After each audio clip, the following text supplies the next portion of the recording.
Okay, so something a little bit different. We just thought we'd do a proper preview of the France v Italy game now that the team news is out, and so that you could get the views of both of us, and also both teams are out. So I am thankfully this time for this preview for a little bit of a deeper dive, joined by Richard. It's not just me talking. Richard, how are you? And also anyone that listens to the podcast this week, you'll be glad to know Richard has returned home. He made it back on that treacherous journey back from Kent. You've got a good connection. You're all good. Yeah, loud and clear. All good, mate. All good, my end. Good. Right. Team news.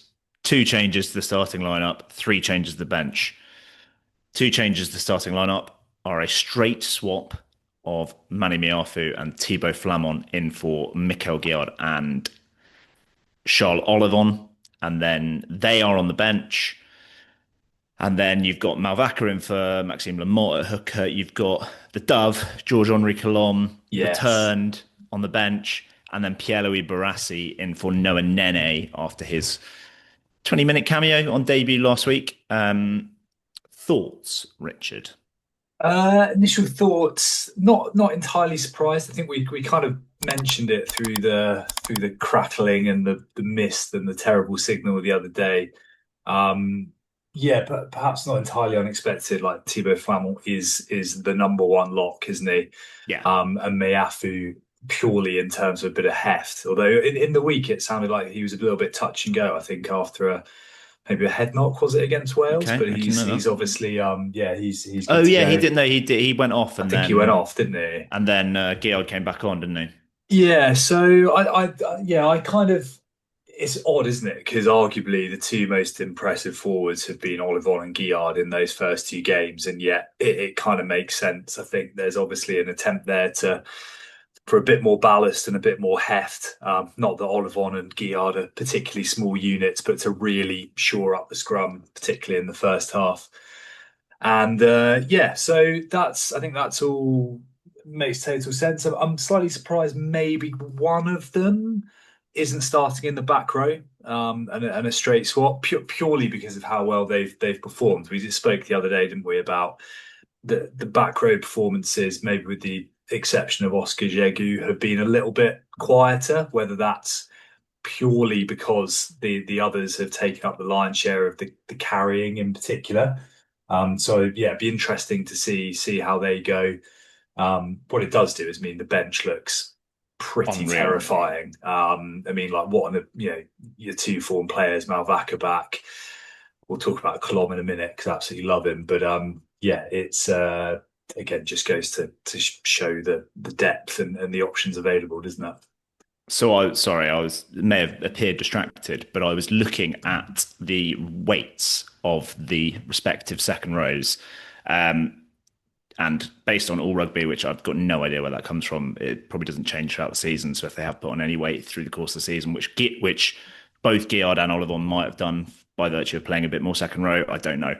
But Flamand and Ollivon basically the same weight. Yeah, Flamand and Ollivon basically the same weight, but Miafu is in at 142 kilos versus Guillard's 122. Now 122 is heavier than both Flamand and Ollivon. They're like 114. So that's quite hefty in itself. But yeah, Miafu is significantly heavier. I think I think overall in this game it feels like a slightly stronger team because of starting 15, that is, because of the weight in the second row, and that addresses France's key weakness.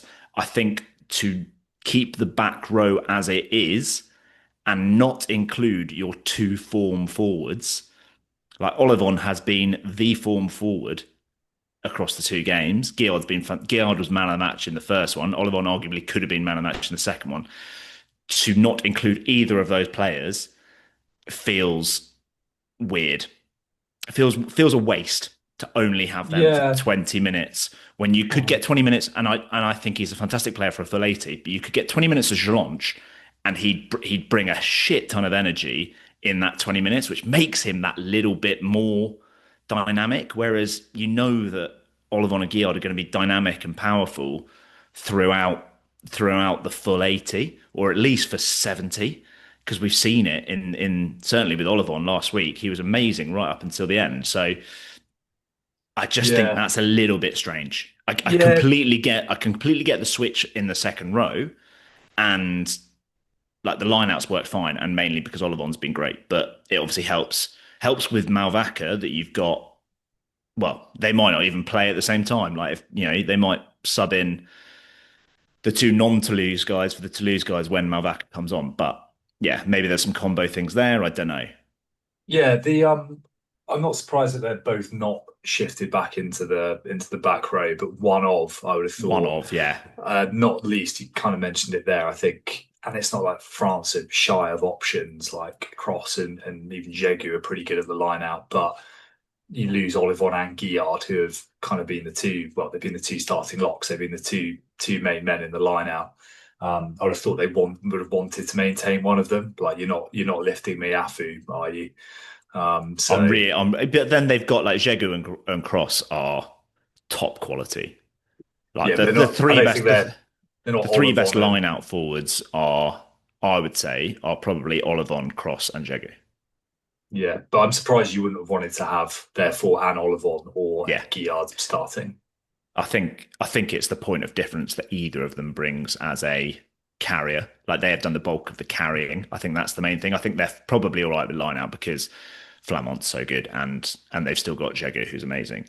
Um, yeah, I think that's maybe they feel like they need the break. They need some cleaners at the ruck because I think that's probably an area for Italy to target is the bit of the breakdown, like with two number sevens as it were, with Lamoureux and Zuliani, and then also with Zambanin of their own, like another flanker in there. Um, but yeah, I'm happy with it. I'm quibbling over small things. Do you want to talk about Italy's starting lineup or France's bench? Okay, France's bench. I haven't actually seen Italy starting lineup, so I'm going to Well, scramble Italy's starting lineup. around. Well, this is the thing. So Italy's starting lineup is unchanged apart, and I thought it was exactly unchanged. But there is one name that has snuck in that last place, which is a fascinating name, and that is Ange Capozzo returns at fullback, Oh, which excellent. I mean, thought Pani was pretty good from what I saw of last week's game, but Ange Capozzo is obviously an X Factor player. Whether they lose a bit under the high ball, I don't know. There's some people that don't think Capozzo should be playing 15 because he's just a winger. I think he's for Italy he should be playing 15 because you get him on the ball as much as possible. So another attacking threat, which is quite cool, something for but also a potential opportunity for France to exploit. France's bench, Malvaca, I think makes sense. Like that's helps the line out. He's a better all round rugby player than Lamotte. The Dove, short, big GH, the Georges Henri Colombe in at tight head, and Pierre Louis Barassi in for Noah Nene. Who do you want to talk about first? Well, I think with Colombe, I mean, you know how much I love Georges Henri. Um, I want. It's hard to tell, isn't it? Like usurping Montaigne, I didn't necessarily think was going I to thought he was going happen. to start. That's the Um, thing. Like we thought that he might start. yeah, possibly. I wonder if I don't know, maybe he's been scrummaging really well in training. I don't know if Montaigne like there's a knock. Um, he did struggle, like Regis Montaigne struggled at the scrum noticeably last week. And I wonder if there's an argument there that Colombe out of those three tight heads offers the most in the loose. Like Montaigne gets about, but Colombe is the biggest carrier.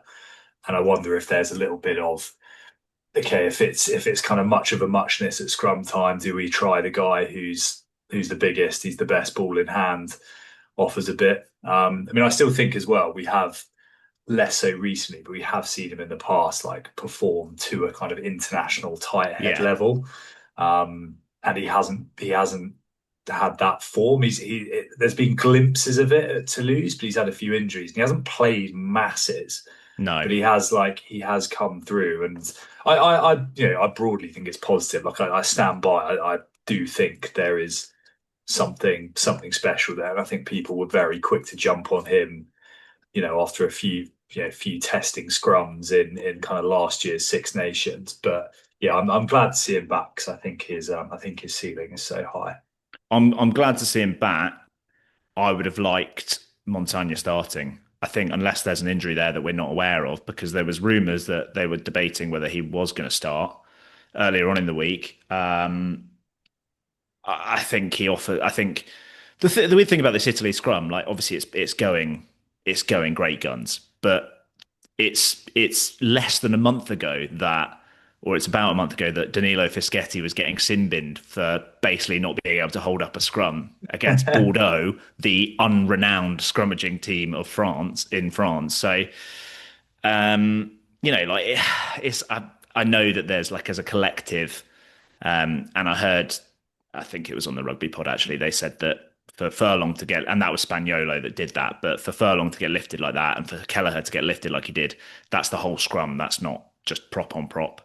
So the whole scrum is obviously working really, really well for Italy. But yeah, I would have. I don't think Aldegheri is. It's not like you're looking at.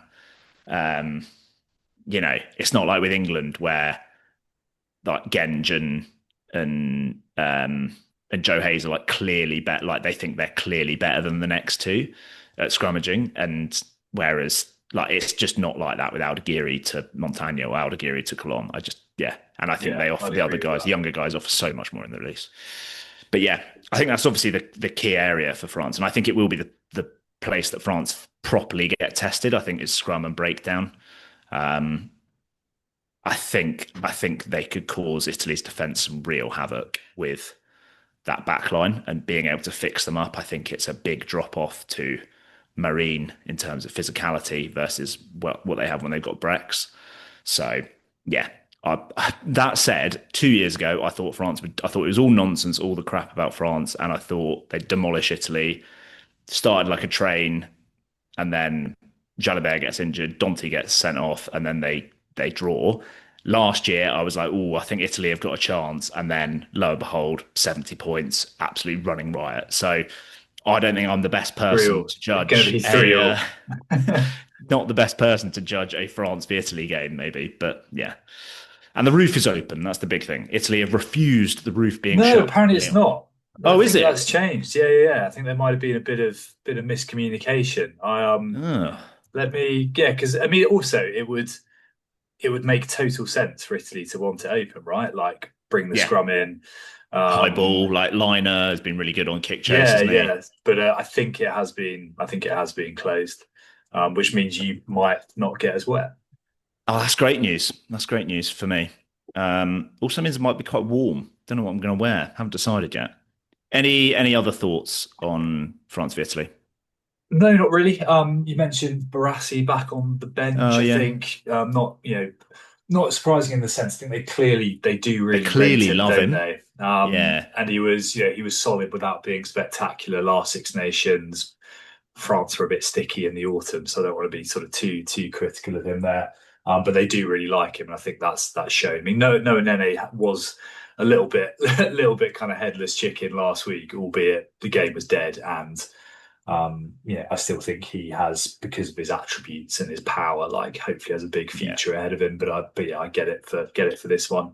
Also a bit more versatile. Like Barassi has played quite a lot on the wing. Nene has only really played 12 or 13. Barassi can cover 100%. Three quarter line. So a bit of versatility and a bit of experience maybe in what is quite a young back line still. If you take out Ramos and Dupont and Jalibert, you've got, your average age there is like 21, 22. So yeah, I'm fine with that. I would like to see Nene invested in, but I think Barassi's also been in really good form since he came back from injury.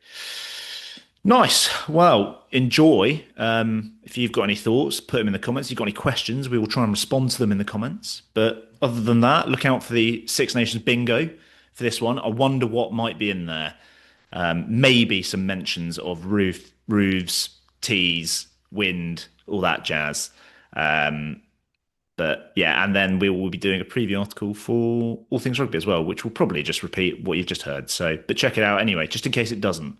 But yeah, Richard, thank you very much. Thank you very much for watching. Please remember to subscribe and follow. Cheers.